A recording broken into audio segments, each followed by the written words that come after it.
느낀 점이 많아요. 전문가한테 맡겨야 된다. 사실 저는 이렇게 크게 교통사고가 나본 적이 없어요. 누구랑 얘기해야 되는지를 아예 모르는 상황이었어요.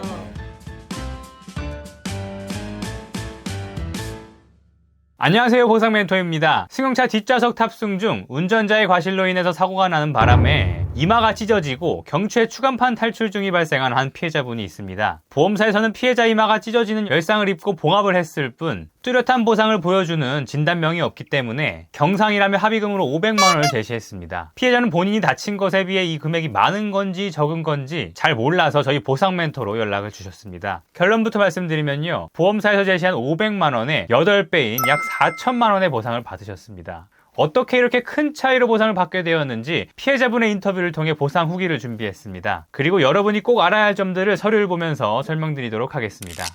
당시의 사고를 좀 간략하게 얘기해 주시겠어요? 교통사고? 그 산청에 축제가 있어서 갔다가요. 이제 일을 하러 가는 와중이었어요. 그런데 자동차가 신호 대기로 서 있다가 갑자기 차가 튀어나갔어요. 앞차랑 부딪혔군요. 한 차 선어대를 치고 차가 이렇게 되는 게 아니고 옆으로 갑자기 꺾어서 갓길로 가다가 이렇게 앞차를 받았어요. 제가 탔던 차도 폐차할 정도였고 그래서 이제 전 뒤에 앉아있다가 눈을 떠보니까 이제 튕겨져서 가서 이마가 찢어져 있는 상태로 이렇게 쓰러져 있었고 네, 어디 타셨죠? 그 사장님석이라고 하는 운전석과 대각선 뒷좌석에 그죠, 네. 타신 거죠. 근데 이제 순간 정신을 차리시니까 이제 막 이마가 찢어졌고 네. 그래서 응급차가 오는 데까지 시간이 좀 걸렸고요. 네. 그 다음에 산청에 병원이 없어서 네. 진주까지 갔어야 돼요.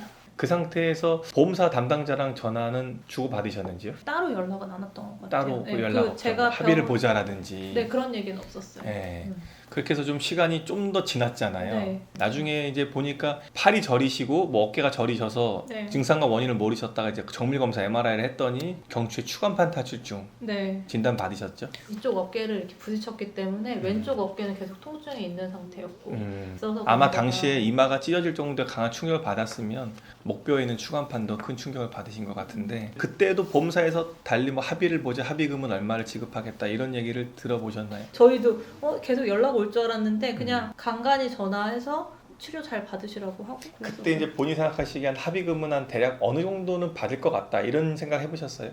아니요. 그 당시에는 정신이 없어가지고 그런 생각조차를 아예 못했던 것 같아요. 나중에 이제 저희가 들어보니까 동승했던 아버님, 네. 아버님이 얼마 받으셨죠? 500? 네, 한 500 정도 받으셨는데요. 정도? 뭐 아버님이랑 비슷하게 해가지고 500, 500 해서 1000을 지급하려고 했었다고. 시간이 좀 더 지나니까 대학병원 치료를 받으셨는데도 좀 흉터가 뚜렷하게 좀 남았잖아요. 그렇죠. 그리고 제가 병원을 갔을 때 이게 그냥 이제 찢어진 게 아니라 안에도 꼬매고 바깥쪽도 꼬맸었거든요. 그러니까 총 한 25바늘을 꼬맸어요. 그렇기 때문에 이게 크게 찢어지는 상황이어가지고 흉터가 남을 거고 오래 갈 거라는 얘기를 했었어요.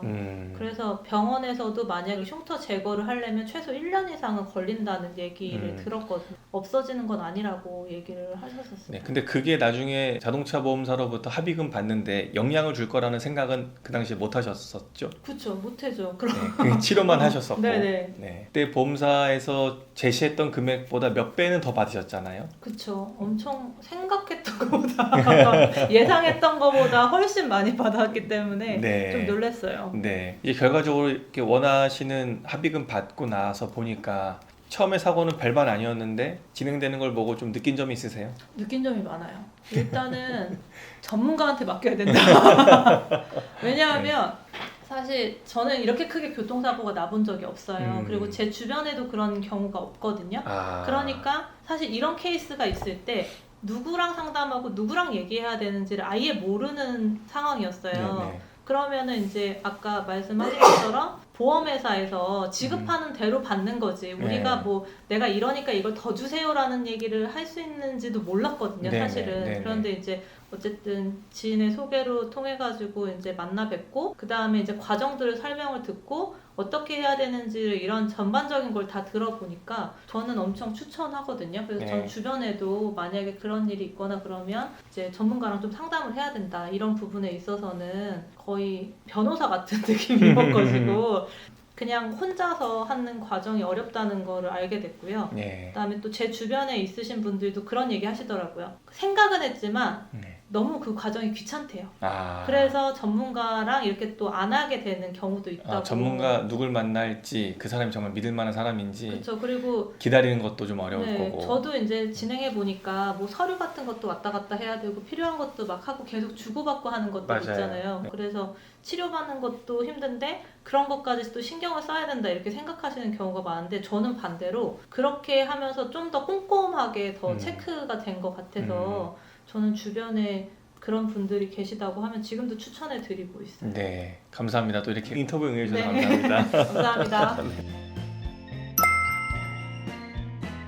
진단서를 보시면요. 경추간판장애, 어지럼증, 두통, 머리의 상처, 경추염자, 요추염자 등 여러 부위가 다치셨고 진단 주수는 3주를 받으셨습니다. 경추의 경우 MRI 영상을 보시면요. 경추 5번과 6번 사이에 디스크가 돌출돼서 신경을 누르고 있는 것을 확인할 수 있습니다. 다음으로 얼굴의 흉터 부위입니다. 이마부터 코 윗부분까지 약 6cm 정도의 흉터가 잔존한 것을 확인할 수 있습니다. 추간판 탈출증으로 인해서 신경을 눌러 어깨와 팔로 내려오는 통증이 잔존했고 이마의 흉터는 여러 차례 레이저 치료를 시행했지만 약간의 호전만 있을 뿐 뚜렷한 흉터가 잔존했습니다. 이에 대해서 후유장애 평가를 받으셨는데요. 경추에 대해서 상지 방사통이 잔존하며 근전도 검사상 신경근병증이 확인되었고요. 맥브라이드 장애 평가상 노동력 상실률 23%에 해당하며 외상기여도는 50%로 인정받았습니다. 얼굴의 흉터에 대해서 6cm 영구적인 흉터가 잔존했고 국가배상법상 12급 13항 외모에 추상이 남은 자로 장애율 15%로 평가를 받았습니다. 전체 손해액을 산출해서 보험사에 의견을 제출했습니다. 보험사에서 피해자에게 제시한 보상과 차이가 크다 보니까 분쟁이 많을 수밖에 없었습니다. 보험사는 얼굴의 흉터는 잔존했지만 추상장애로 인한 손해액이 과다하다는 답변이었죠. 3개월 이상 분쟁 끝에 피해자는 보상금을 제대로 받게 됐습니다. 이번 피해자처럼 사고 당시에 내 몸의 어디 하나가 부러지거나 크게 다치지 않았고 입원 기간도 고작 일주일 정도밖에 되지 않는다면 어떻게 보상을 받아야 할지 모르고 보험사 측에서 어느 정도 합의금만 맞춰주면 합의가 이뤄지는 경우가 생각보다 많습니다. 오늘 소개해드린 피해자의 경우 정말 생각하지도 못했던 보상을 받았다며 만족해 하셨는데요. 보험사에서 낮은 합의금을 이야기하니까 그 수준에서 조금 더 받을 생각을 하셨던 거죠. 결국 피해자는 말도 안 되게 큰 보상을 받은 것이 아니고요. 마땅히 받아야 할 보상을 적정하게 잘 받으신 겁니다. 교통사고로 다쳤다면 치료도 중요하지만 보상도 중요합니다. 대부분의 경우 사고가 처음인 경우가 많고 전문적인 지식이 부족할 수밖에 없기 때문에 전문가를 통해 내 상태는 어떻게 보상받아야 하는지 확인을 해보셔야 합니다. 오늘 말씀드린 사례를 통해서 비슷한 사고로 다친 분들께 도움이 되셨길 바라고요. 도움이 되셨다면 좋아요와 구독 부탁드리겠습니다. 그럼 저는 다음 영상에 찾아뵙겠습니다. 감사합니다.